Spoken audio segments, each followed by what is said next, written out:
in now. We are up and running on the YouTube. We'll have a very special guest calling in shortly. Woo! But at the same time, let me tweet this one out. Do you remember what the digits were besides just Hey PTM? Well, now that you've told everybody the number, I said not to tell anybody. Oh, snap doodle. Probably nobody listening to. They'd have to guess the area code. Yeah, here. Look at those. Okay. I wrote it down, but I didn't take a picture of it, and that's what I meant to do, but then I didn't. And it didn't. Yo, what up, Freddie? Check out Sherwin's hat. This time, when I opened the random thing... Oh, crap. I let it get... Oh, never mind. There it goes. It came back. When I got the random thing in the mail, and I opened it, I was like, I know who this is from. Freddie's got my number. We are texting over to Hermie right now, and he'll be dialing in here shortly. Meanwhile... Did you figure it out? Yeah, I'm just having to sound it out. Okay. What up, what up? What's going on, everybody? Ooh, that one's got a little extra credit in it. Uh-oh. About to get fun around here. Oh, wrong one.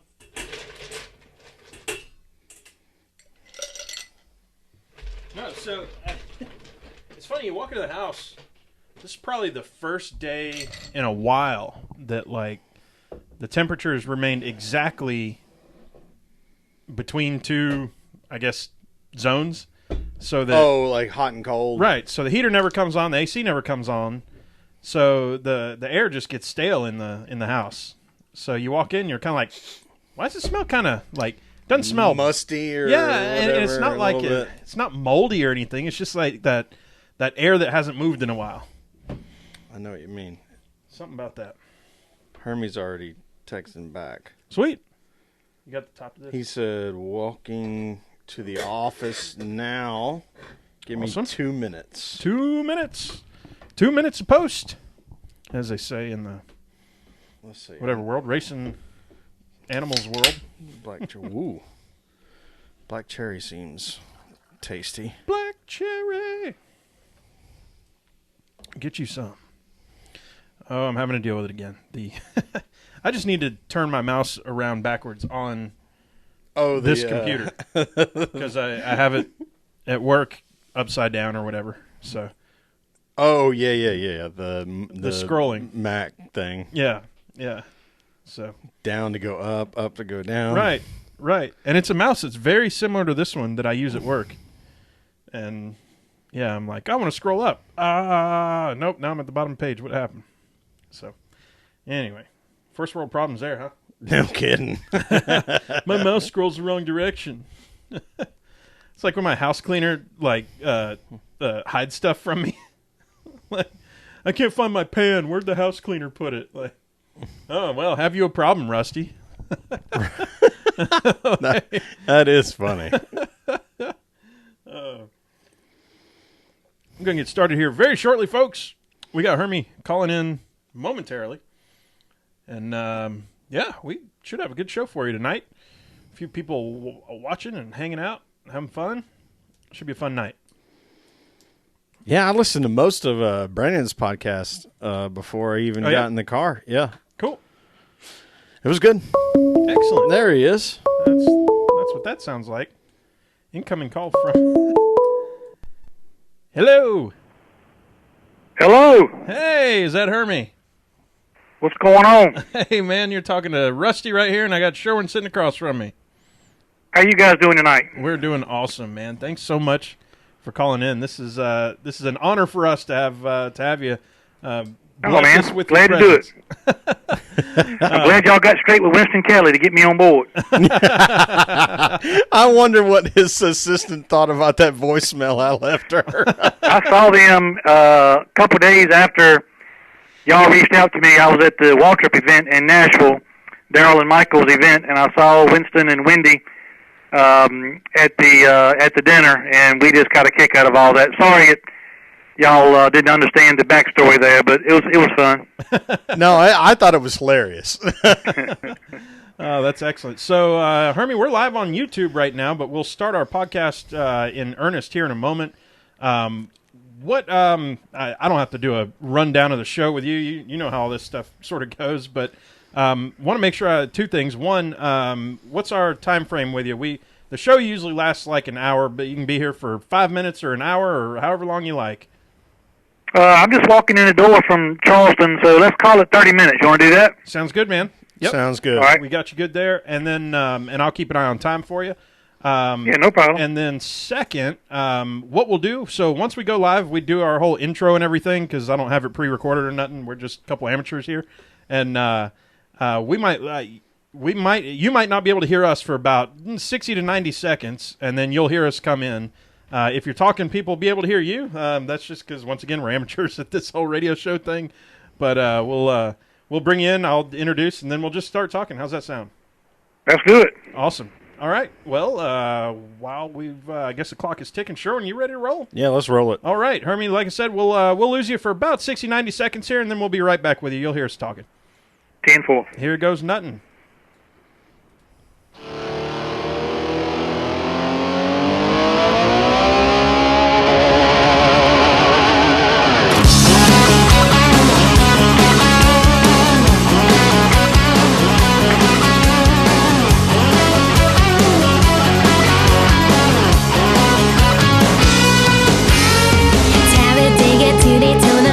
Charlotte, it's an way NASCAR.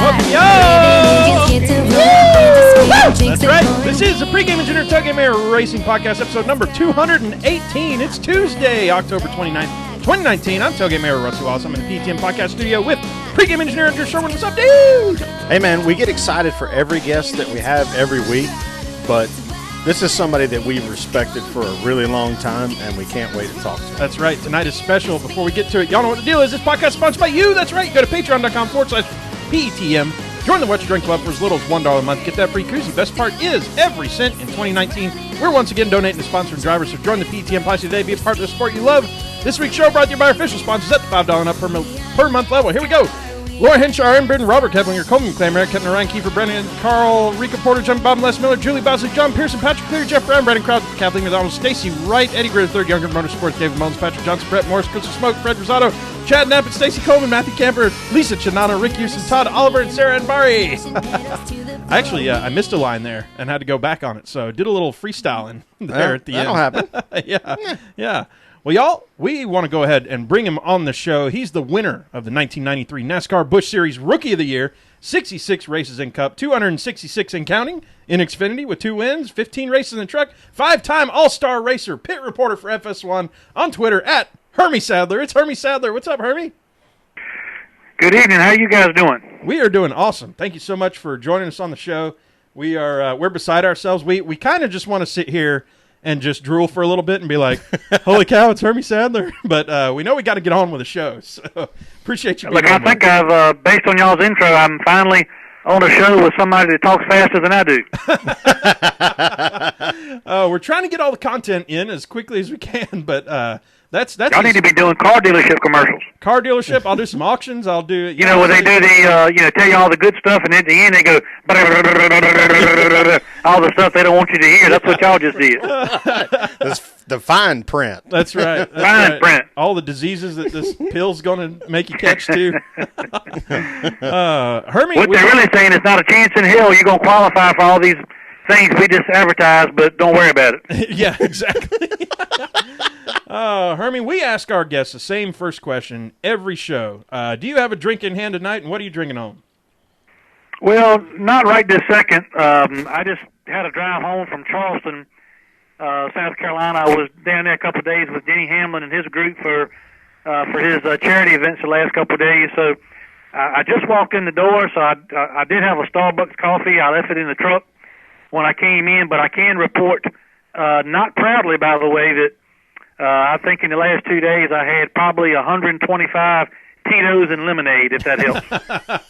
125 in a couple days. That matches a world record, I believe. I'll have to look it up in Guinness here. That's a solid effort. Have always been somewhat of an amateur when it comes to drinking, and with that crowd I was with this weekend, I really found out how out of place I really am. So I'm looking forward to a couple of days back in Emporia with my normal routine. Now, since it's straight from the horse's mouth here, since you were just down there hanging out, did Denny say anything about the little deal this past weekend, or was he, pretty much I'm done with it, let's move on? Yeah, he didn't. We had some fun with him. We all teased him a little bit. I tried to get him to do since he's so good with impressions, I tried to get him to do an impression of me, but he wouldn't. He wouldn't do it. But we gave him a little bit of grief about it, and he talked a little bit about it, and we joked a little bit. But the bottom line is, we had a couple fun days in Charleston. But I think Denny is, when we all left today, headed home. He's right in the middle of a championship battle, and that's one. Yeah.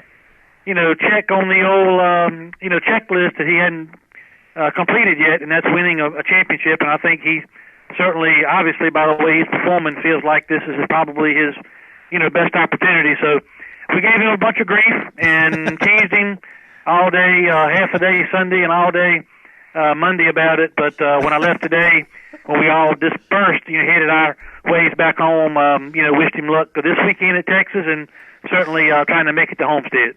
So he got his ration of poop for for all that. That's good. Everybody walked by on the golf course Monday, yesterday, and today. Walked by and of course shoved him in the shoulder just to see what he would say, but he didn't say much. That's what I was about to say. I would not be able to help myself to shove him in the shoulder and then run off. Really, really exaggerated run off. Just at least from his perspective. Good to know. We had some fun with it. He took it all in stride, and it is what it is. It's playoff time. It's championship time. I understand, the frustration. I understand why Joey would be mad. I don't think Denny was, trying to play along when Joey, walked over to talk to him, and, they agreed to disagree. But as the fan side of me loves that kind of stuff. We love the rivalries. We love the drama, and, we'll time we get this weekend to Texas, it'll be two other people pissed at each other, and we'll forget about Denny and Joey for a while. So true. No kidding. Well, I mean, it's not Joey's first time or second time at Martinsville specifically. Is there something about this track with it's Joey? Not Hamlin's first time either. Right, not Hamlin's. So there seems to be a few folks rising to the top of the excitement leaderboard at Martinsville. Do you think it's something with those specific guys, or they just get caught up in the frame? Here's the bottom line. I tell people this all the time, but this is going to surprise some people. But if you put 35 to 40 idiots on the racetrack together in race cars on a short track, very narrow like Martinsville, sometimes they're just going to run into each other. It just happens. But, this was Denny needed this because I happened to be in the Cup race at Martinsville 2 years ago when Denny and Chase Elliott got together. Yeah. Oh, yeah. And before I could get out of my car, and Denny, like myself, is from Virginia, but before I could get out of my car, the fans at Martinsville Speedway were booing Denny out of the building.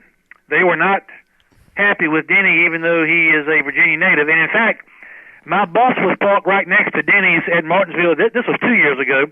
My bus was parked right beside Denny's that night, and they were trying to throw beer cans on Denny's bus, and they were hitting mine. So it was not good. But in this particular case, this past weekend, Joey is not really, if you've been to a NASCAR race lately and you listen to driver intros, it used to be hands down Kyle Busch would get the biggest boos. Now it's a tie between Kyle Busch and Joey Logano. And so Denny had everybody cheering for him Sunday night, after this issue with Joey Logano. So Denny needed to, kind of in wrestling, he needed to turn babyface one more time at Martinsville to get all the fans, back on his side, and that's what he did. Joey frustrates drivers because, Joey's aggressive and he does what he needs to do, and Joey, in most cases, is non-apologetic. And I think what frustrated Joey was the fact that, Denny used him up. Denny used all the racetrack and then some.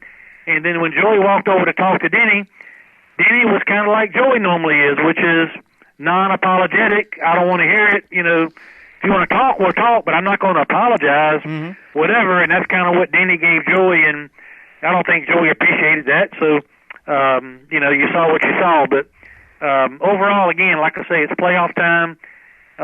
Tensions are high, pressure's high. You got Joey trying to win another championship, and you got Denny, trying to win, trying to win his first. And by the way, while all that's going on, Martin Truex Jr. is spanking everybody, so they better start focusing on him instead of each other. Well, no kidding. His stats right now are staggering. 464 laps led. I believe over the TV, they've been when I was watching, they're comparing his stats like Kyle Busch over the last however number of years that it favors Martin Truex Jr., I guess, because that's how stats work. But it was very interesting, the number of races won, obviously championships, et cetera, et cetera. Is Martin Truex kind of by the numbers he's leading the pack? Do you feel that in the racing he's leading it too? Do the competitors see him as that as well? Yeah, well, Martin's doing right now. Martin is at his prime. For the last 3-4 years he's been, on top of his game. He qualifies well. He races well. The relationship that he has with Cole Pern, is not a stronger bond in the garage areas between a driver, crew chief, the respect factor. And, right now Martin's kind of, he has a way of winning a lot and somehow doing it kind of under the radar. I don't know really how to, describe it, but he doesn't get all the attention that some of the others get sometimes. I think he likes it that way, but, what a guy, what a race car driver, what a team. And, certainly with him punching his ticket to Homestead, and that racetrack can really, fit right into his wheelhouse. And so you've got to look at him as, if not then one of the favorites heading down the stretch. And Hermie said it best right there, kind of under the radar, or for me, it's kind of like he's the underdog, or he's not the favorite here, but look at his numbers. He's the best by leaps and bounds. Well, he's kind of in wins and everything else. But yeah, the under the radar thing is. He's kind of an all shucks kind of guy. Yeah, and which is weird because he's now led almost 400 laps at 2 major races. Yeah, and how do you go under the radar leading that? Right. And he's won 25 races in the last 4 years. Like, how do you slide under the radar doing that? Like I say, he's in his prime, and I've been friends with him for a long time, from back in his days in the Nationwide, Xfinity, Busch Series, whatever you want to call it, and it's just hard not to like him. He's so humble and appreciative, and such a good guy, and well liked amongst his peers. So much fun to be around, and does a lot of great things off the track as well. So. And I'm a Truex fan, but even if I wasn't, I wouldn't be able to pull against him. So, but he has certainly, got it all going on right now. And like I say, I want to say it again because I think it's key to his success. Him and Cole Pern are, they are brothers. They are bonded together. They believe in each other. They trust in each other. And when they don't always show up with the fastest car. But if you watch them close enough and, watch how they work through a weekend or, from practice to practice, they don't always just unload, and because Cole likes to experiment. He likes to try to get ahead or think outside the box or try to, get a leg up. And when it works, it's great. But when it doesn't, they sometimes, work through the weekend to get Martin that feel he needs. And so they're just as good as anybody in the garage on dialing things in if they don't unload exactly right. And speaking of playoff racing and playoff feel, we've got 4 crew chiefs pretty much on notice right now after some infractions in post-race inspections. We ask this question every year. Sounded like it was all lug nuts, though. Okay, so all right, so not too bad. I didn't read into it too far. So okay, lug nut stuff. How do you get this warning? We always talk about it. What happens at Homestead? You roll up with X number of... Yeah, what if the winner of the championship rolls up with 4 lug nuts on the left rear? What do they do then? You know what I do? That won't matter. Something like that won't matter, but certainly the car. What happens in the Cup Series, the cars, the 4 championship contenders in the Cup Series go to the R&D center prior to, well, let me say this. In years past, I'm not 100% sure on this year. Somebody else can have to confirm this, but in previous years, the 4 championship winners going to Homestead, the cars went to the R&D center prior to the race at Homestead for some pre-inspection and certification before they go. And then, you run the race, and then after the race, it'd be just like any other race. I mean, if you fail, if you go back across the height sticks or the post race inspection, and when you fail, whether it be a toe, rear toe, or skew, or body, alignment, whatever, if you fail after the race, then it'll be the same thing as any other time. And so they've started this new trend now of disqualifying people after the race, and so that didn't used to be a thing, but that's what the fans say they wanted. So NASCAR's kind of gone that way. Whereas it's more I'm not saying likely, but more possible now that a race winner and potentially a championship winner could possibly get disqualified at Homestead. Sherwin, if I am the left rear lug nut official and the champion is coming by me and the crowd's going wild and everything else, and I see a lug nut that I don't like, I'm just letting it go. Well, I thought, I thought they, and hard. So Hermie may be able to confirm this. They check them when the race is over. Okay. So yeah, right. If you're the NASCAR official that's watching, every pit box, you got a guy, especially the championship contenders. You got NASCAR has a truck, first of all, that's parked outside in the TV compound that's full of officials and monitors. They're watching pit road, so they're watching for drivers getting in their pit box too soon, or driving through too many boxes, or too many men over the wall, or over the wall too soon. All that is done, by in a truck with TVs and monitors, so they can keep an eye on that. Now, lug nuts, they have officials watching, and if somebody drops one or they see a blatant issue, they'll call them back in. But you can't, if you're an official, you can't let it go, because when the race is over, there'll be another official. A team may get by with it earlier in the race, but when the race is over, the last run, the last pit stop, when the cars come on the pit road, NASCAR officials check every lug on all 4 tires of every car. So if you get one at crunch time on the last pit stop trying to be too quick, or whatever the case may be, if you have a lug loose or a lug, missing, that's going to be a fine for the crew chief. Well, so here's the thing, Hermie, and I thought NASCAR had basically all but said this in not so many words, is that they're going to pre-tech these cars when they go into Homestead, just like you said. Like, they go through a full inspection. Is the motor the right size? Are all the ducks in a row? But once the race is over, that they're probably not going to inspect it. Is there any teeth to that, Hermie? No, I don't know that. That very well. I can't imagine they're not going to at least sniff at the normal post-race inspection that they would typically do. Usually takes them.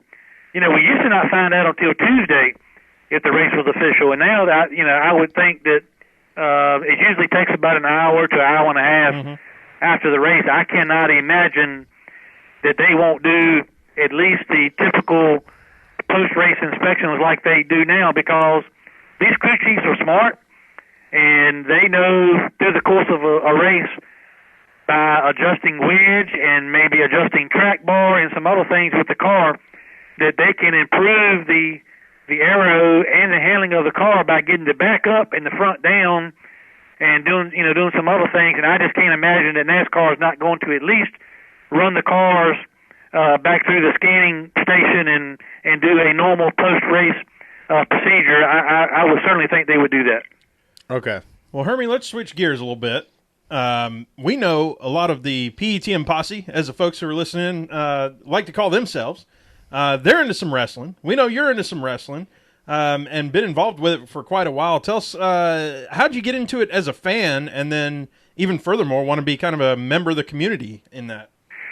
Well, my brother and I both grew up, fans of professional wrestling. Our dad used to take us when we were kids over to the Richmond Coliseum to watch the old NWA Jim Crockett days, with Wahoo McDaniel, Ric Flair, all that. And then we used to go to Raleigh sometimes. They used to do TV tapings over in Raleigh, for the NWA shows. We've been to Dorton Arena watching shows growing up. And then as I got older, I became friends with the first ones we got to know were the Hebner twins, Dave and Earl Hebner, twin referees for the WWF. They're from Richmond, not too far from us, and cool. We got to know them, and we started going to shows, and made friends with a lot of the boys that worked for WWF, back in the early to mid '90s. Right in there, and created a lot of friendships. Still have a lot of friendships that are dear to me today that I've made through through professional wrestling. And so and then in the say mid '90s, I had some car dealerships, and The Rock, Dwayne Johnson, used to do television commercials for me in exchange for me providing him a car, a Cadillac, and and like I say, I've made some of my best friendships today, through some of those relationships. Still, Jeff Jarrett, one of my best friends. In fact, I stayed with he and his family some last week when I was in Nashville for the Waltrip event. Of course, Jeff and Beth Hardy and their family is close personal family friends of ours, amongst a lot of others. And then, when Jeff and his dad started TNA, all those years ago, back in the early 2000s, I did what I could to try to bring some of my NASCAR,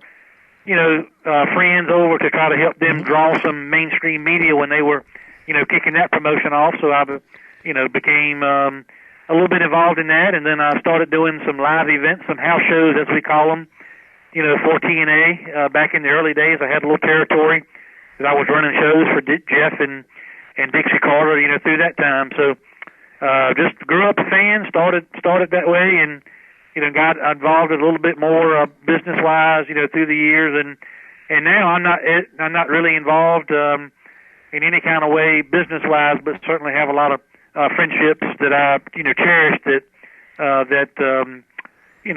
kind of grew through my love of professional wrestling. Who are you rooting for right now? Who's the folks on the top of your list? Wow. I'll be honest, I don't get to watch as much as I used to. But now that we've got SmackDown on Friday nights on Fox, that is the network I work for, I'm going to have to, to get back more involved with watching all that. But I mean, if I had to pick a favorite, right now that I like, I really appreciate and like Roman Reigns and what he does as a person and, in the ring. Seth Rollins used to work some of my, when I had a promotion called UWF, back before I even started doing TNA house shows, I had an independent promotion called the UWF, and Seth Rollins, he used to be Tyler Black back in those days, worked a lot of, shows for me, so I'm glad to see him, in the position that he's doing, and of course, loved what some of the girls are doing, like Becky Lynch and, some of those guys as well. And so, I really have a tremendous appreciation for their athletic ability, all that, but also appreciate the sacrifices that they make, much like a bunch of my friends in the NASCAR community that the travel, and being away from home and family is a grind and a struggle, and really appreciate the sacrifices that they make, to put on shows for fans all across the country. So appreciate what they do. Still have a lot of great friends, in that industry, and I'll always be a fan. Well, we appreciate you mentioning Roman Reigns right off the top because we're Georgia Tech guys, and he was a defensive end for Georgia Tech when we were undergrads. His name is Joe Anawa, but his family's legacy is professional wrestling. So while he was poised to be a first-round draft pick in the NFL, he decided to go into wrestling. Yeah, he's quite an entertainer. Because the personal story that he's got, battling back from leukemia a couple of times. So that's very. That's a great story that gives other people, motivation. And he's an easy guy to like. Also, some of the other guys that wrestled for me, back in my promotion, that are getting a chance on the big stage. AJ Styles, Alan Jones, a good friend of mine. He lives down in, just not too far outside of Atlanta. And AJ and I are good friends. Samoa Joe wrestled a lot of my shows, and so proud of him and the work he's putting in to get, to the big stage. And so I've got a lot of them, from the old school guys, to the Steve Austins, and like I mentioned, The Rock, and of course I still keep in touch with Ric Flair these days, and that's awesome. The older guard, and plus down to these younger generation of kids that that I've gotten to know and kind of helped. Feel like I helped give them a big stage to to start out on consistently. That's helped them get to this point. So we're really proud of what all those guys and girls are doing. Hell yeah! So we know you're a UNC alum, and we already said we're Georgia Tech guys. So ACC, that's cool. We got that going for us. Y'all walloped Georgia Tech in football a couple weeks ago, deservedly so. Well, we appreciate that because we haven't been able to say that about anybody in football for the last 4 or 5 years. So I'm sorry it had to be y'all, but it sure was nice for us to go at least win a game, and more than that, win a game, because every other game I think except y'all's game has come down to the last play, pretty much anywhere from the Miami game to the Clemson game to this past weekend to the Duke game and all that. So my daughter was a cheerleader at UNC for 4 years, and so they didn't have a whole lot to cheer about in football. But at least this year they've got a chance to at least go 500. Looks like. Yeah, and so we'll be the Huckleberry there. It has to be. I'm sorry, but we've taken ours for the last 10 years, so it's time for y'all to take one. No kidding. How cool was it for your daughter going there, going back and visiting campus? What's some of the biggest changes you've seen there too? Well, from when I went to school there, nothing is the same. Of course, the Dean Dome is still there, but they've done a lot of work to that. But so many new buildings and just like all college campuses, it's steadily growing. I've been I have, just like in the wrestling world, I have a lot of friends that are still in Chapel Hill that I get back to and see regularly. Tyler Hansbrough, I've got a condo there in Chapel Hill, and Tyler is my neighbor there in Chapel Hill, so I get to get down there and spend some time with him. He's turned into an avid golfer as well, so we get to spend some time together doing that, and of course we go to some ball games together and things like that. And I tell you one thing I will throw out there that was really fun for my wife and I. We went a couple of weeks ago and got our first tour of the UNC Autism Research Center that they've got going on there in Chapel Hill, which is a tremendous treat for us. My middle daughter Haley is autistic, so we were really thrilled to get to go tour all those facilities, and we're hoping that we will have an opportunity to work with them, in the coming weeks, months, and years to try to help create more awareness for the good work that they're doing, for kids and families, not only, in the state of North Carolina, Virginia, and the Mid-Atlantic region, but all across the country and the world. I didn't realize this, but they're the number 2. I'm not sure how they rate them, but they're the number 2 university in the country for autism research. Harvard is number 1, and UNC is number 2. So we're really proud of that. Man, that is amazing. That's awesome. And the videos with you and Haley, it's so much fun. It's cute and it's brave too. To put this type of thing out there and make it well known. Watching those, I'm always grinning ear to ear and loving it, and I'm like throwing my hat in the air and stuff. It's awesome to see. So it took us a while. When Haley was diagnosed, we kept it private for a while until we could kind of get her on the right track, and that was 2002, and so 18 plus years ago, and now we we're proud of what Haley is and who she is and what she can do, and the light that she shines on us and other people, not only in our family but across social media. To me, that's one of the potential positive things about social media is sharing stories like that, because what was in the early years of her diagnosis a sad, scary, frustrating story is now a happy story. So she wakes up every morning, happy. She goes, she donates her time every morning. Back at her high school, she donates her time, works in the library, checking books in and out of the students, and then she comes back to Emporia and works every day at our restaurant, Fosho, here in Emporia. She washes dishes, she wraps silverware, she cleans tables, she mops the floor, she does, and she's our best worker, no question. So we want to let people know that, with the right help and the right support system, that challenging situations can turn into, major positives, and that's definitely what's happened with Haley. I'm embarrassed. She works way harder than I do, so good on Me her. too. Don't worry about that. Me too. I hear you. Hermie, you come from a family of racers, and we're coming up on Thanksgiving here. Anytime that there is a kerfuffle on the track, you'll always hear, well, it's going to be an awkward Thanksgiving for those fellas. Have you ever had, and maybe not Thanksgiving itself, but an awkward Thanksgiving moment back at home or anything, or did you and the family always just sort of, figure it out on the track or shortly after? Well, I made it easy on everybody in my family because all you have to do is look at my stats and my brother's stats and realize that he won a lot more races than I did. So if I was on a racetrack with my brother, it was when he was lapping me, so I just got the hell out the way. So I never had that many problems with that, with my brother on the track. And plus, I never wanted to disappoint my mom. So Elliot was always the baby.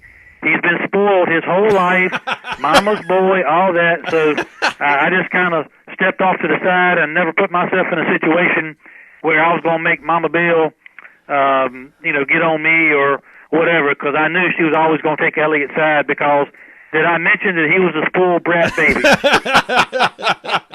We won't tell nobody you said that.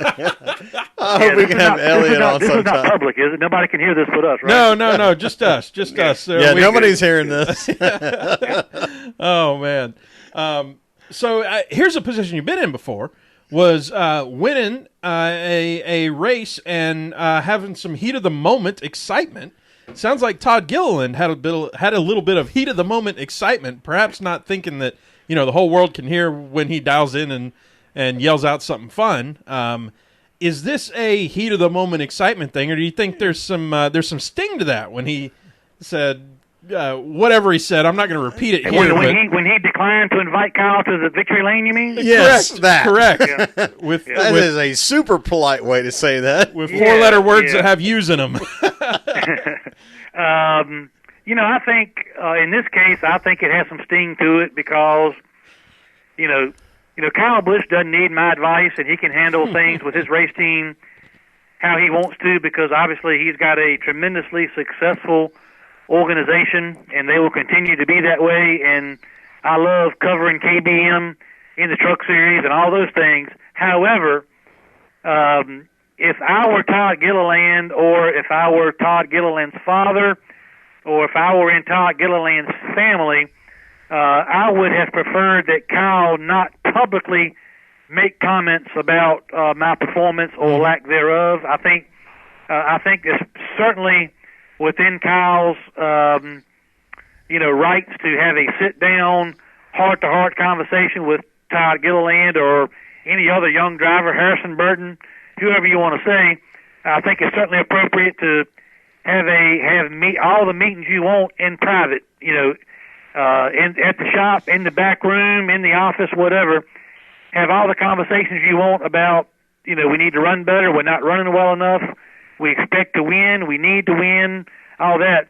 But, Kyle has been very vocal publicly this year on more than one occasion about the fact that his younger drivers at KBM, especially Harrison Burton and Todd Gilliland specifically, have not performed up to the expectations that everybody had. And so if I'm Todd, my owner is not only putting pressure on me, but he's publicly making these statements in front of TV cameras and in radio microphones and whatever. So Kyle put it out there publicly, so being that he's done that, you can debate the language if you want to, but I certainly can understand why Todd would feel that way, because I think he probably feels like that Kyle Busch probably gave up on him or deserted him, at least personally. Now, certainly they're still putting the equipment out there because he had enough equipment to win the race on Saturday, but I think since Todd felt like, personally, Kyle had given up on his abilities to win, so to speak, then Todd felt like he needed to, make that statement. You can debate whether or not it was appropriate or not, whatever, but I think it was in direct retaliation to the fact that, Kyle publicly, has questioned Todd's abilities and his performance this year. Okay, Hermie, we're going to get you out of here on this because you've already given us more time than we asked for, and this is just going to be a fun question. Well, this ought to be good. Here we go. Of the Virginia racers, especially all you brothers that are from Virginia that race, and then we'll throw in C.J. Wolliver and Marty Smith in the equation as well. Who's got the best Virginia accent? Oh, it's easy. That's Ward Burton. Yes, sir. Yes, sir. In fact, this weekend I tried to get Denny to play along with some, since Denny did such a great job with his, impersonation of Joey Logano, we tried to have some fun with some impersonations. And I've got a quick Ward Burton impersonation if y'all want to hear it. Oh, please. Absolutely. Please. Okay. If you know Ward, he's kind of an old school guy. Yep. So Ward didn't take kindly through the years to the switch over to the engineering era, you might say. He liked old school things. And so this is what I'm going to say it. This is going to sound funny. I'm going to say it in my, like I would normally say this statement, because people seem to think sometimes that I've got a funny accent, but what Ward was saying, and I heard him say it one time, was, let me make sure I get this right. It's not an engineer in the world that can build a dam like a beaver. You understand what I'm saying? But this is how Ward said it. Ward said, "Any engineer in the world can build a dam like a beaver." So that is one of his best quotes, of all time. And I kind of agree with Ward in that. But we were trying to have some fun with some impersonations this weekend. There may or may not be some video to some of this stuff that I may post on my Twitter account in the coming days, but we'll see. But I think Ward easily has the coolest, and I don't understand. Elliot and I sound, in fact, in high school, when we were both in school, I say I was in high school, he was probably junior high. If one of his girlfriends called the house, I could talk to him for him. We sounded just alike on the phone. I believe that. And Jeff and Ward Burton sound nothing alike. Yes, and they that's both grew up correct. in South Boston, so I do not understand how that happened. But if I had to grade the best accent, not only from Virginia, but probably in all of NASCAR in history, it certainly is Ward Burton. I said it before, I would pay well north of 3 digits of money to listen to him, like get a tape recording of him just reading the dictionary or something. What if we could get him and Sterling Marlin to do that, like that pit I don't road know if you thing can find that it, Dale but somebody Jr. showed it does? to me a couple of weeks ago, maybe on social media. But there was a time back when he was driving the Caterpillar car, he just recently won the Daytona 500. Caterpillar Dodge. And somebody was taping him trying to record a Caterpillar commercial on the John Boy and Billy show. I've heard it. It is hilarious. If you can find that and pull it up, it is hilarious. I love it. Hermie, you've given us so much more time than we even expected. We want to get you out on a positive note, which means we have to get a pick out of you for this week at Texas. Tell us who you got for the Texas race, and we'll let you roll. Just the cup. Yeah, so many things. Obviously you can say the 19 has got the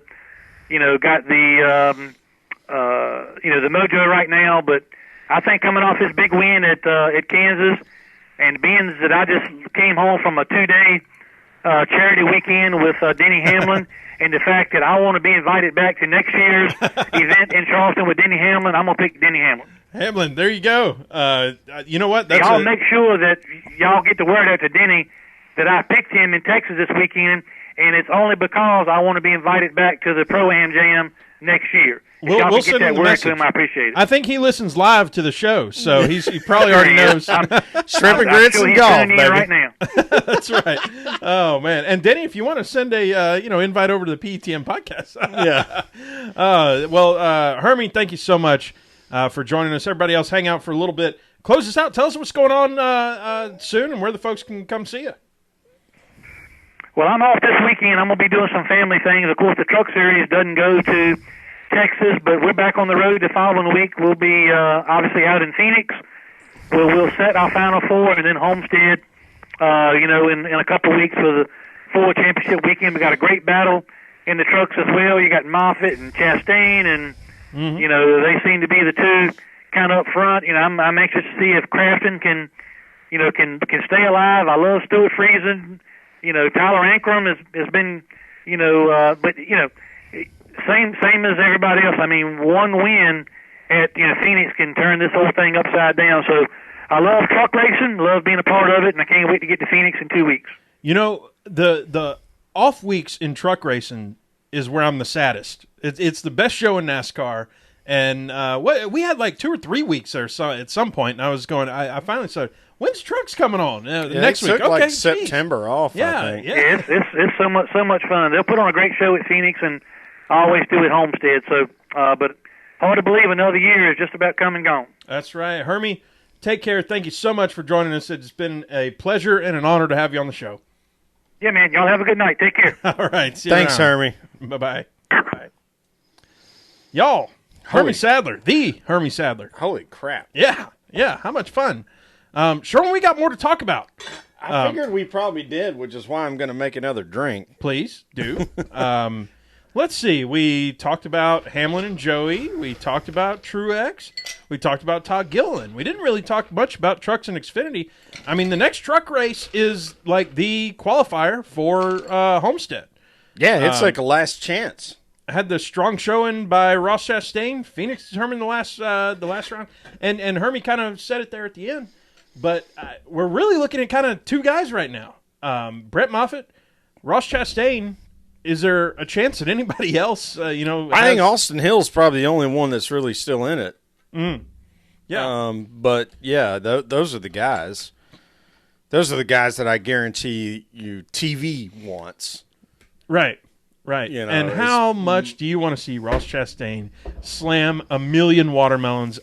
If he wins the whole thing, I might flip my couch twice. I might. Yeah, I don't know what I'll do. I might buy a watermelon just in case.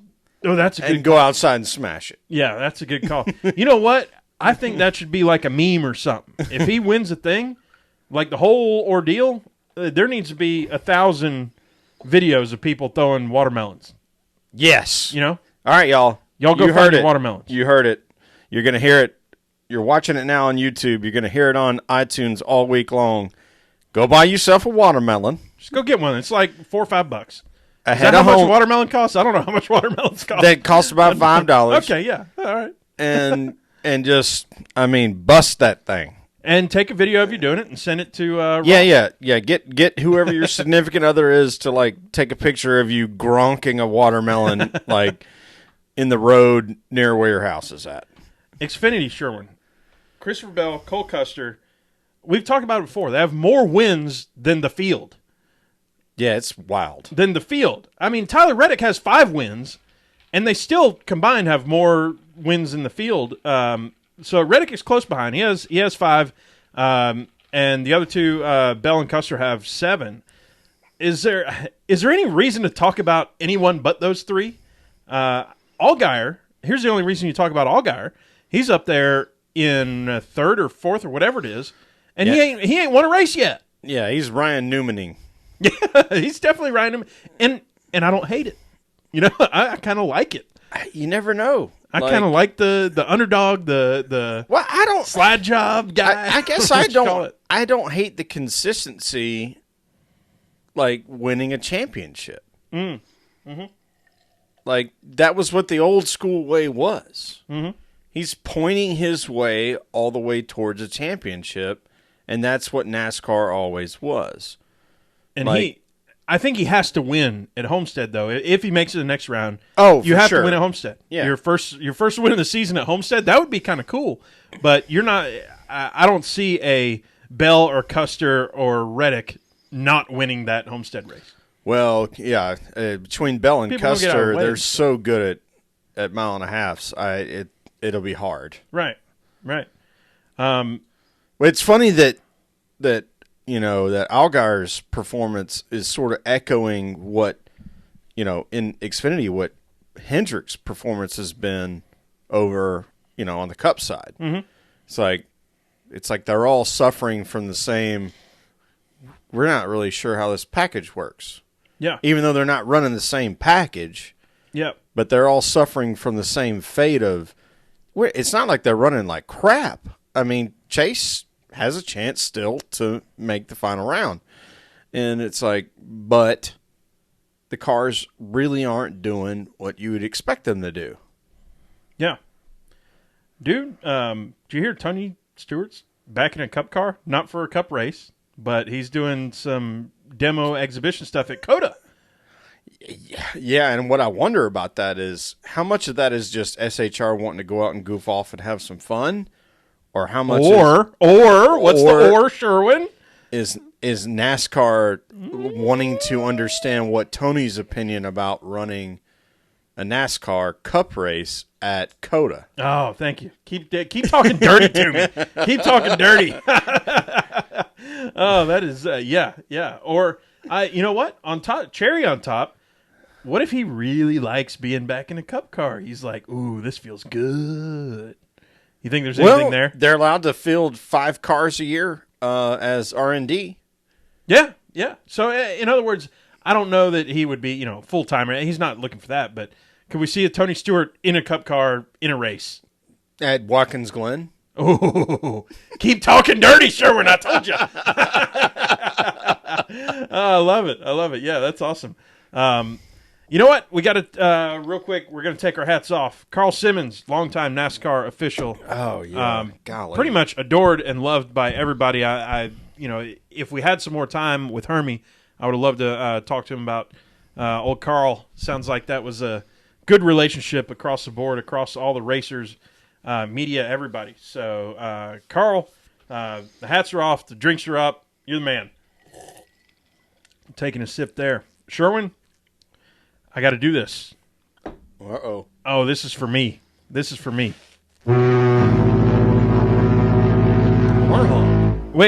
I heard some people in the back. They didn't hear it. We're going to have to... y'all need to play it back? Y'all need me to do it again? Okay, I'll do it again. Uh-oh. There we go. That's louder.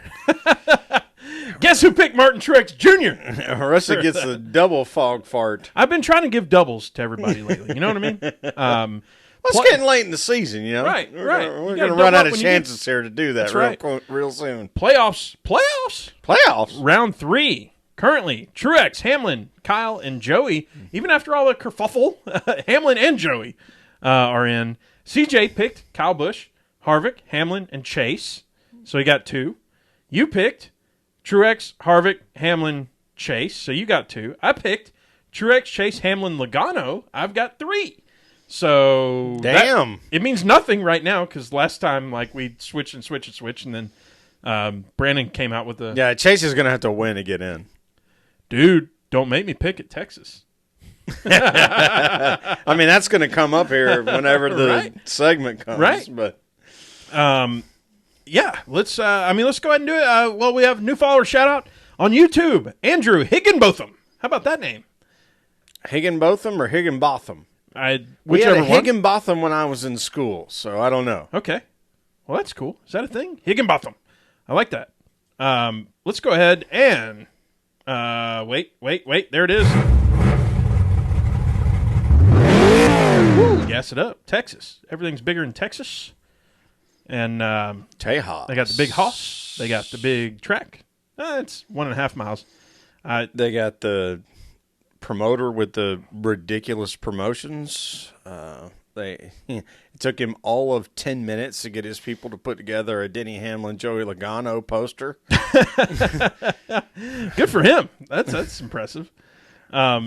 Sherwin, last week, CJ picked Chase. Chase kind of maybe got 36, like DFL plus 3. He broke an axle during a pit stop. And I think didn't Jimmy get DFL? I think you're right about that. That was So Hendrick, not a great performance there. Yeah. Byron ran. I mean, to hear Truex say it on some of the shows this week already, he's like, did somebody put Jeff Gordon back in that 24 car? This kid's running good. Yeah, no kidding. That's awesome. So I shouldn't put all of this on Hendrick then, because that was an impressive run. Just didn't have anything there at the end. It was one of those. You see this every once in a while where it's just somebody got the thing figured out. I don't know if they cheated. I don't know if the driver's that good. Everybody just keeps saying it's the car, it's a car, it's a car. And I don't know. Here's my thing. If this car was so good this year, then, next year's different rules package and stuff, but it feels like you ought to be able. They're not going to change much for next year, from what I understand. So you ought to be able to just fill it up again. Do the same thing. Don't tell anybody what happened. Go put that car somewhere and just let it simmer and then bring it back out. You're probably right about that. The thing that was crazy to me is all the different crew chiefs, because it was more than one that said, yeah, we could have run, 1,000 laps on the left sides. They just weren't wearing. So Goodyear, go do some homework. That's a good point, too. Yeah. So the tires are going to be different. I mean, all this stuff's going to be different. Everybody just said, we heard Bubba Wallace say it when we talked about it a few weeks, maybe a month, 2 months ago, when he ran so good. And he was saying before the race, he's like, this is the best car I've ever had, hands down. It's like, okay, well, why don't you just build that one every time? That's the naive approach here, obviously. Well, There's so much that goes into it. I think they finally gave him a first-generation RCR chassis. Yeah. Like the same chassis that Austin Dillon is driving. Right. I think that's how that worked. And we saw how well it went. Yeah, we did. Dude, we got to make some picks at Texas, Tejas. Whew. I don't know what to say. It's not make it, take it. And I definitely picked Truex last time, so woo, go me. You're up. So I get to go first. Have at it. Well, Hermie went first. He picked Denny Hamlin so that he can get invited back to the great. I don't have to pick Denny Hamlin. Sweet. What a redemption that would be. I mean, we've made our Denny Hamlin fandom thoughts well known on this podcast, but what a redemption that would be to come back and win it right back in Joey's face or whatever it is. And remember last year it was the whole Truex saying, what was it? He won the battle. He won't win the war. Well, he freaking won the war. He definitely won the war. So it's hard to blame Joey for any over aggressive stuff right now. This late in the, he's proven you can still win the war. I guess what I mean. Yeah. So that's a great point, and I won't belabor this too long because I've got a few guys in mind, and I think who I'm going to pick. I know who I'm going to pick is Ryan Blaney. Young Blaney. And I only say that YRB. Yeah. Because they kept saying it on the I think on the TV, and they were like, he's not like a young whatever anyway. He's a race car driver, dadgummit. So he's 26 now, I want to say, something like that. Yeah, whatever it is. But he that's a strong pick, and he was strong at Martinsville. If you're strong at Martinsville, you're doing something right. And he's really good at mile and a half. So he just hasn't won one yet, really. All right, listen. This is the last time I'm going to do this season. That's not the last time you're going to do it, but you're going to do it. But I have to pick Chase. Why don't I pick Chase right here? Yeah. Dude, mile and a halfer. He knows this track. He knows these types of tracks. He's won in an Xfinity car at Texas. He's won Xfinity car there. He's won in a Cup car at all kinds of crap. Kansas. I mean, why doesn't he win here and show people what's up? Think about that. Think about this. You have Truex and Chase in. That means 3 of Kyle Busch, Brad Keselowski, and Denny Hamlin. One of them wouldn't make it in that case. Well, Brad's already eliminated. Not Brad, because Brad got last time. Say a Joey Logano then. Yeah, Joey. Did I say Joey twice? Yeah, Joey or Hamlin or Kyle will get eliminated. Right. How crazy. Potentially. Yeah. So yeah, that I love that. I love that. Dude, can I say I love the... If Chase and Blaney could finish 1-2 and one of them get enough, stage points to where they qualify themselves for the next round, like past the other guys, that would be really cool. I don't know if I hate to say it or love to say it or what. I really like this playoff stuff, man. I like talking about it. I like how it whittles down. I still am, after however many 4 or 5 years or whatever, I'm still not sold on the one race to win it all thing, but dadgummit, I do love round by round being able to analyze this stuff, being able to talk about it. It gives us something to do here, and something to celebrate when we get it right or make fun of each other when we get it wrong. Well, it's certainly not unexciting. Right. I mean, I don't know why this would turn you away from NASCAR. Just because there is an excitement level, especially now with the stages. Like, it's here to stay. Embrace it. Mm-hmm. But all those extra points matter. And, I don't know. I do think it makes it better. I really do make it things. Make it thinks it better. Yep, I'm with you. I think it makes it better. I'm with you. We're on the same page. Sherwin, I did want to shout out to Kenneth Fly at KJFLYE. He had sent in a question. We were time pressed with Hermie there. Appreciate you sending in. Send us in one next week. I promise we'll get to it. I was watching the clock and I was like, crap! I really like that when he was asking about pranks and stuff. But yeah, that's awesome. Thanks for sending that in. Didn't want you to go unrecognized. Thank you, Kenneth.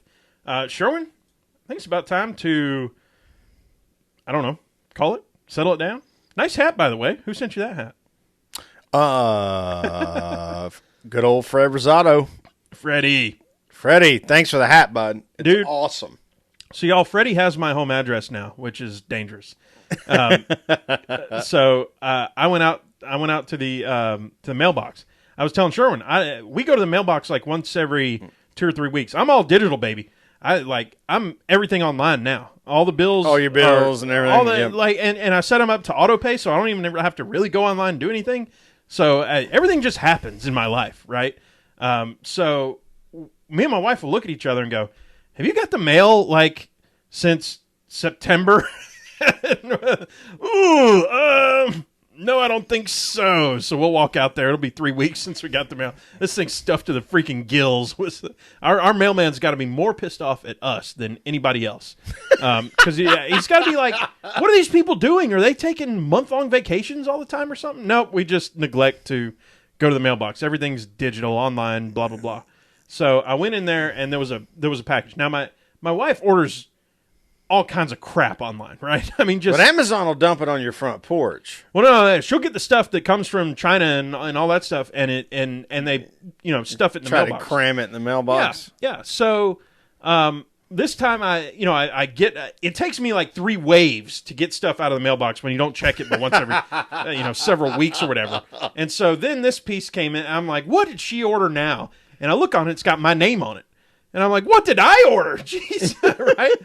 And so I get everything back to the house, and I sort all the mail, and then I'm all right, let's see what this is, some drugs or something, who knows? And I open it up, and it's, as soon as I see the Fireball logo and that it's a hat, I was like, I know exactly who this came from, and I know exactly who it's for. Right. So, nice hat, Sherwin. It looks good. Trucker-style Fireball hat that Sherwin's wearing. Yeah, that's good times. So, thank you, Freddie, for hanging out and being such a good sport. This is so much fun. Y'all, Hermie Sadler, we want to thank him for joining, hanging out. We hope he had enough fun to maybe say hey again at some point. Y'all know what the deal is. Y'all can find us, ptmpodcast.com, at ptmpodcast on the Twitter handle.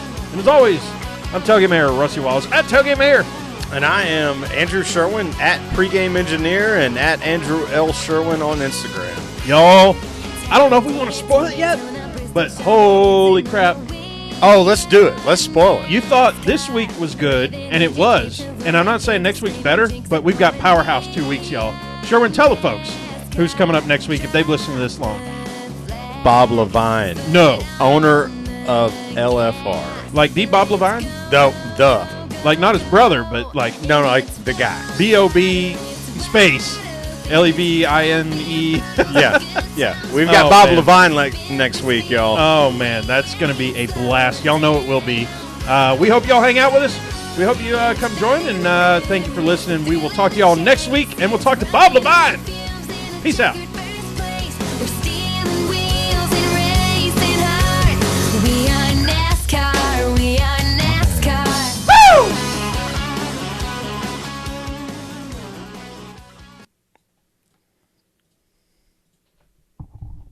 And that's a wrap.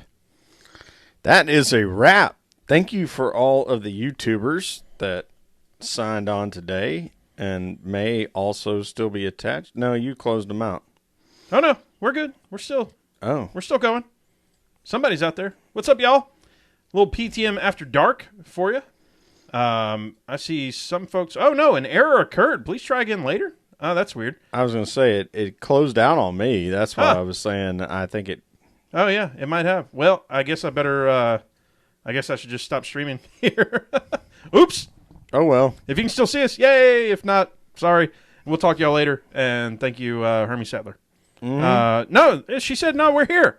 Oh, it had to reopen. Okay. All right. We'll hang out. All right. We'll chill let's for a hang little bit. out for a minute then. Well, I got to sit here and do all this paperwork Rusty's got to stuff. do all the stuff. Let's see here. So this is the part, by the way.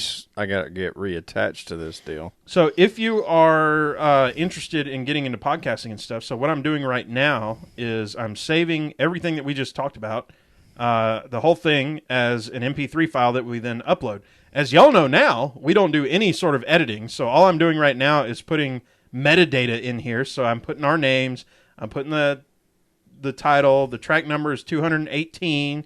The year is 2019. The genre is NASCAR and racing, and the comments are what I put in here. I did say I named this episode "Hotdog Fight" with Hermie Sadler because Martinsville hot dog. Oh, we didn't even talk about hot dogs. No, we didn't. But Hotdog Fight. There it is. I got it pulled back up. So, thanks for coming back on. Then it fouled up. Yeah, no kidding. Oh, right after we said Bob Levine, and it totally went out. You know what's cool? I was telling my wife about. I was like, we have Hermie Sadler this week, and then Bob Levine next week, and I know you probably don't know who those people are, but Hermie Sadler, Elliott Sadler, right? Yeah, his brother, but super cool dude. Awesome to have him on, and he's with FS1. She's like, that's awesome, and I'm like, Bob Levine used to be Casey Kane's boss. She's like, oh, she knows Casey. She's yeah. She's a fan of Casey Kane. I'm like, so this is huge. And I said, what's so cool about Bob? And maybe we'll talk about it, maybe we won't.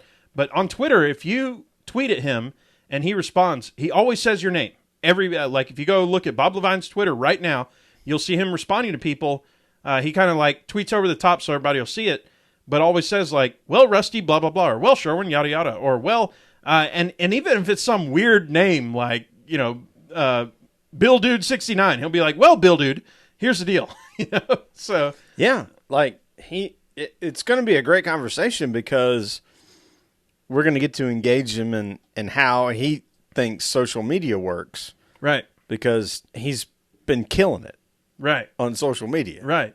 And I think it's cool for someone of, I would say, his generation to come onto social media and start killing it, Oh, without a doubt. Without a doubt. Because you see people who come on in our generation and do it wrong, Lots of them. But for somebody to come on and just start killing it right out of the gate, it's like, what? How did you know this is what you need to do? And make it personal and everything. It's just really cool. So we got so much to talk about. And the cool thing, I mean, the reason why he ended up following us is, because I said something that, that was counter to what his perspective was, and then he gave me some feedback, and that's how we ended up getting him on the show. I think it was a miscommunication, is all it was. I think it was just it was a poor use of words. It was not like a "hey, you suck" kind of thing. It was just this is my perception of what I'm seeing in terms of the business side of NASCAR. And he's like, I don't think you understand. This is how much money we spent. Blah, blah, blah, blah. This is how much money I spent. It's like, whoa, would you be willing to come talk about this stuff on our show? And he's like, absolutely. That's amazing. Yeah, that's amazing. It's gonna be a ton of fun having Bob on. Let's see. Got to log into. So next thing, I've already saved down all the MP3 and stuff. Next thing I have to do is publish our episode. I got to see where that is on here because the camera's in the way now. Publish. That's what I want. Publish. That one. Yep. Okay. New episode. And I choose the file. And the file is that one. And now we're uploading. So I choose that. I give it a title. I give it a description. Boom. And so in a couple minutes here, the MP3 will be uploaded. And then I have to put it on the website, which then feeds into the iTunes and streams and all that sort of stuff. So give us a moment. That'll be there. But just walking y'all through the process of how an episode gets online from PETM Podcast. Yeah. West Coast folks, you'll definitely get it before you go to bed. East Coast folks, if you like to stay up late, you'll get it too.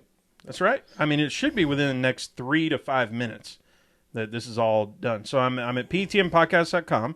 If you have the super duper admin password, then you get to go in and add new episodes. So I'm going to do that now. There it comes. Blah, blah, blah. Come on. PETMpodcast.com. Come on. I pay you enough money to be fast. Yeah. Well, and, now we're in the after hours version of the podcast. I want to give a shout out to my friend Claire. Her grandmother passed away last night.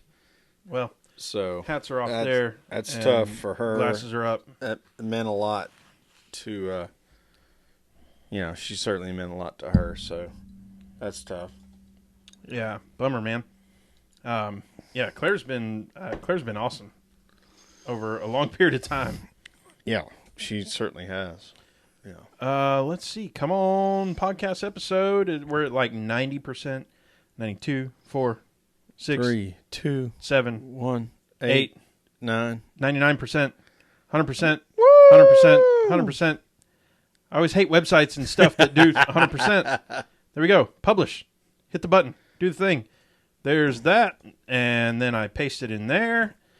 And then I paste all right, that y'all. link. So here's the thing. We do have one more initiative we probably should have covered during the iTunes version of the show, but Pocono has put their camping on sale for the double. You don't say. And I have already reached out to our contact at Pocono. And we're going to have to work through some things because they satisfied, like regular, what do you want to call them, like season ticket holders or whatever, before they satisfy new buyers. And we know we're going to run to the restroom right quick. Yeah, and BRB.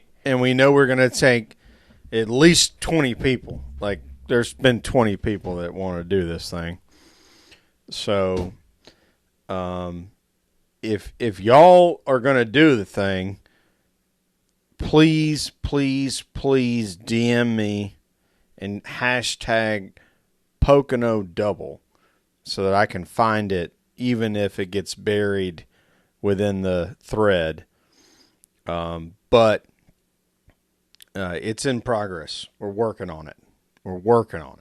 They built a new campground in Turn 1. I'm trying to figure out if it's only primitive or it's only hookup or whatever it is. And we're trying to get everybody in the PETM posse together so that, we can have the best time that we possibly could. But they just went on sale for season renewals. They're going to go on sale to the public January 1, but there might be some of us that will have access before January 1 to, make a transaction and get everybody there and get what we want. So the most important thing is for people to commit to doing it. All right, go figure that the one time I'm trying to tell everybody how we do this whole thing, it decides not to work the way I expected it. So we're a little bit of troubleshooting here, and then we'll be up. Let's see, make sure that's good. That is good. Okay, so that's up.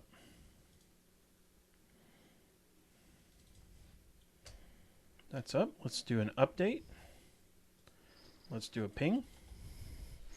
All right, y'all. We're doing the final digital stuff that There it is. gets our stuff up there to where y'all can see it. For those that didn't follow along live, we really appreciate everybody that does follow along live because that's really cool. We're up on iTunes now. Boom. That is it. We are on iTunes, and that's kind of like our holy grail in a lot of ways. Yeah. And how this whole podcasting stuff works. Yeah, that's how it gets up. That's how everybody listens. Everybody listens by iTunes, man. Like people are like, well, F-bomb an iPhone. Blah, blah, blah. Most people have iPhones, as it turns out. Right. Like But the Apple Podcast app is already it's automatically down. You can't even delete it from an iPhone. I would say also that that once it's on iTunes, that means it's also on Google Play Store and everywhere else. Right. So right. That's a key indicator, KPI, a key performance indicator. Yes. For KPI. PTM God podcast. Almighty. I know that Right. acronym too One well. of those I don't want to even have to deal with that. So let's put this up on Twitter. There's nothing more annoying than hearing a consultant group use the acronym KPI. Let's go to podbean.com. I mean, it's important, but it's annoying. Right. And I'm not saying you're annoying. I'm saying no, it's one of those buzzword it's one of those corporate horse shit things like key points indicator. Well, key performance indicator. Yep. Yeah. Well, so I've only ever heard it as key points indicator. Interesting. Key performance indicator makes perfect sense as well. Fits right in. Hotdog Fight with Hermie. I might be wrong. Key performance indicator might be the way it was supposed to be said. Either way, it don't matter. Y'all, I think it's time for us to call it a night. We're going to roll to the hizzy. That's right. This has been awesome. Thank you for Hermie. Thank you to Hermie Sadler for being on. We've Herman Marion Sadler the Third. How about that, y'all? Should have asked him about the third. That's pretty awesome. Yeah. It's I'm a junior, and so, at least if you're thinking about kids, you're thinking about, do you go with a third or whatever? I'm not thinking about kids. But as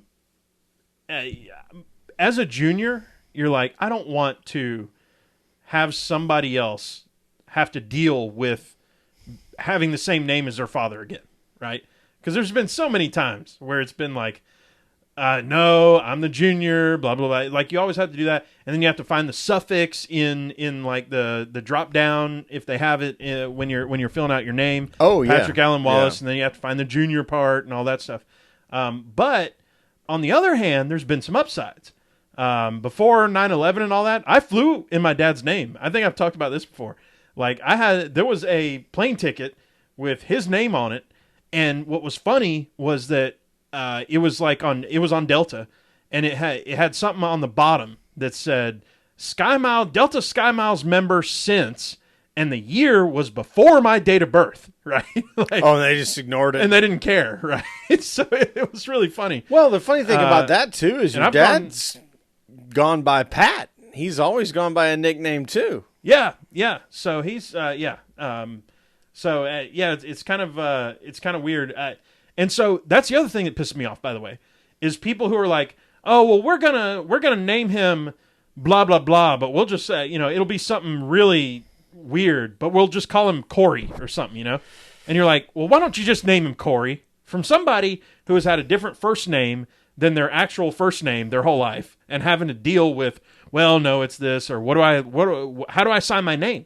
What should I sign for my name? There's nobody on earth who calls me Patrick, right?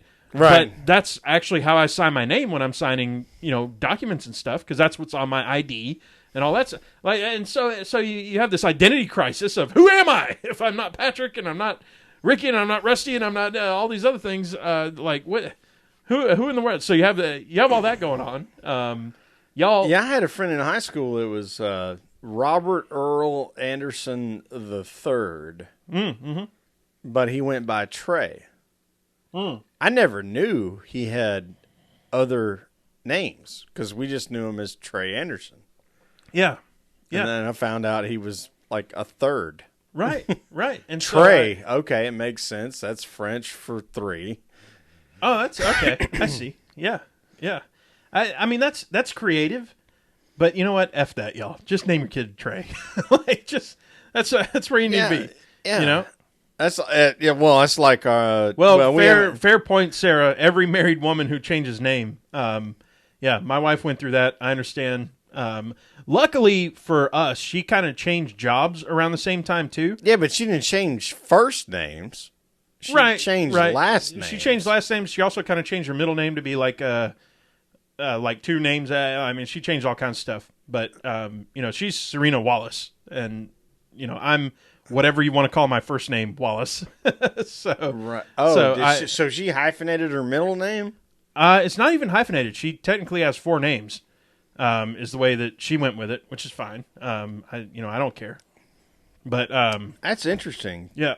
Now that's her legal name. Now when she signs her name or tells other people her name, she just says three of them. Serena Jane Wallace, but her actual legal name is Serena Jane Frizzell Wallace. And there's no hyphens or anything. There's just four names. That's how it works. She wanted lose. She didn't want to lose the Jane.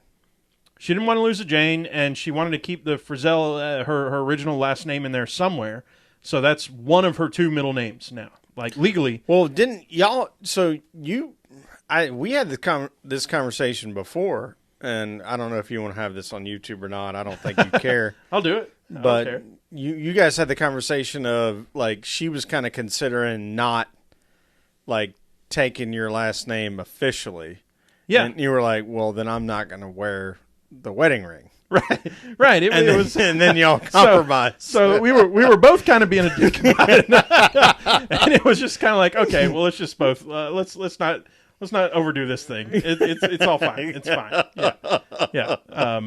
But yeah, she changed jobs around the same time, which means when she got into her new job, she could just be her, quote unquote new name, identity, whatever. So she's Serena Wallace, where she's at now. But yeah, there was like a weird couple months where she's like, guys, I changed my name, and this is what I go by now. So yeah, and I feel for you in that. I understand. So yeah, well, I mean, however you do it's how you do it. I mean, nobody should certainly tell you how you name yourself. Yeah, the only thing I would caveat is this was never an argument. It sounds like me and her were like sparring at this. This was just us kind of being funny to each other. Yeah. And No. I I didn't mean for it to come off Right, that right. way. No. I just remember having the yeah, conversation yeah, like it 10 was years funny. ago between you Right. and me, and we're like, Right. oh, okay. Well, I don't blame you for, putting down your ace. right. Well, I shouldn't have to do this. I'm like, I well, shouldn't have to do that. this is how this is going to roll. Right. She could say, well, I'll just stop shaving my legs or something. And I'll be like, all right. All Well. right. Well, okay. Here's my king. There you go. So, what can I say? Anyway, y'all, TMI. Always TMI around here this is PTM on After Dark. PTM After Dark. She still had some aces in the hole, but it ended Well, she up got all the cordial. aces. Ladies and gentlemen, if you're still hanging out, why? And two, maybe it's because of all this stuff, and we're having fun. So, y'all be good. We will talk to y'all next week, and we'll have Bob Levine. Bob Levine. See y'all. Whoop, whoop.